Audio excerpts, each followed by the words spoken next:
Hi, this is Sital Bera. Today I will have a short session on Sir William Sidney's contribution in the field of literary criticism.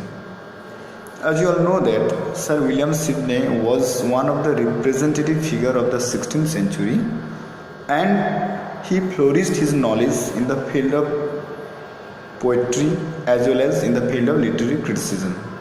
Because you know that alongside Sir William Shakespeare, then Spencer, he had also gained a huge popularity as a sonneteer and later on as a critic.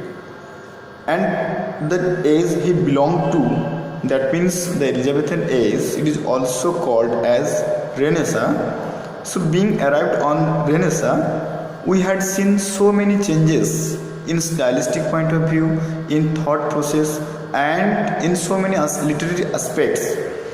So being the Renaissance critic, he had felt a huge tribulation in his mind, because during the medieval period there was much confusion regarding the nature of poet, nature of poem, what will be the format of writing poetry, what will be the theme of traditional poems. So these all the confusion were jotted out during the medieval period, and Sir Stephen Gosson, being a famous medieval scholar, he did not appreciate the role of a poet, the function of poem during medieval period. So he had applied so many charges on poetry and also on poet.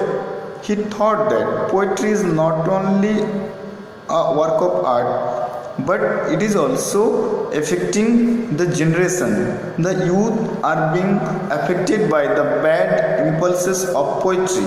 So in his views, whatever he felt, he had applied the charges in school of abuse, and these charges were being solved or being replied by Sir Philip Sidney in his era.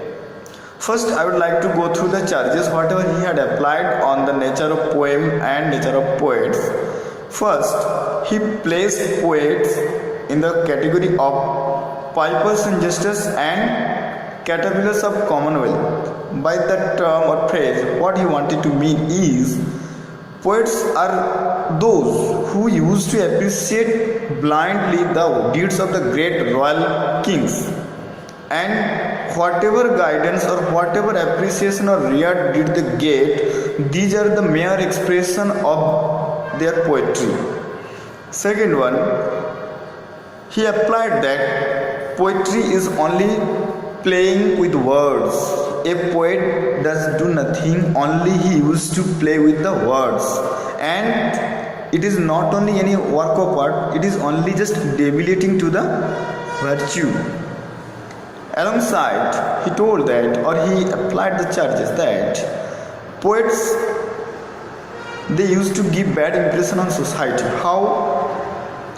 As you know that drama, it may be comedy or tragedy, both the category do have bad impression on society.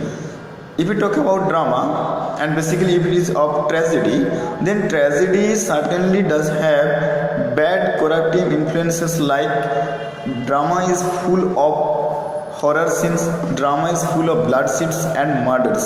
So these things are corrupting and debilitating to the youth. And if we talk about the comedy, these will be filled with trifling matters, very trivial matters. These are also not good for society and people. So all the things, another point he promptly applied, this was that drama all the times as well as poems, they do have the popular theme of love, and love is wantoning to the young people. They might have interpreted it in a wrong way, so love will affect the young generation. So these were the basic charges he applied, and another more, or after all or above all, whatever he had placed it was poetry or poets, they are the mother of lies. because in poem they used to exaggerate certain things in such an extent that the opponent, the readers, they might be misled or misguided. So poetry cannot be well appreciated according to Stephen Gosson. Now Sir Philip Sidney, whatever he felt when he was there in Renaissance period, he felt that these charges were being resolved or these charges were being replied. So first he told that, as he mentioned Stephen Gosson, Plato, the great scholar, great philosopher, he did not give any place to poets in his commonwealth. To this charge he applied, or he replied that Plato himself was a poet, so he cannot do like things. Another more, if poetry is called the mother of lies, then there he replied that in poem a poet never affirms anything, so he must not lie. It is the personal view, the subjective view of the particular poet, so a poet cannot lie. Third point,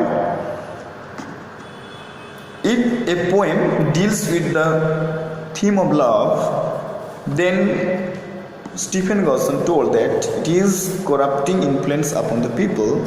Against the charge, he replied that if the poem deals with love, but love is the thing, or they used to appreciate love. So, and another more, in love also they used to find beauty.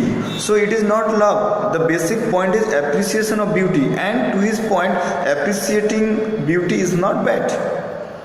So likewise, he tried to reply against the charges, and he tried to defend against the charges of Sir Stephen Gosson.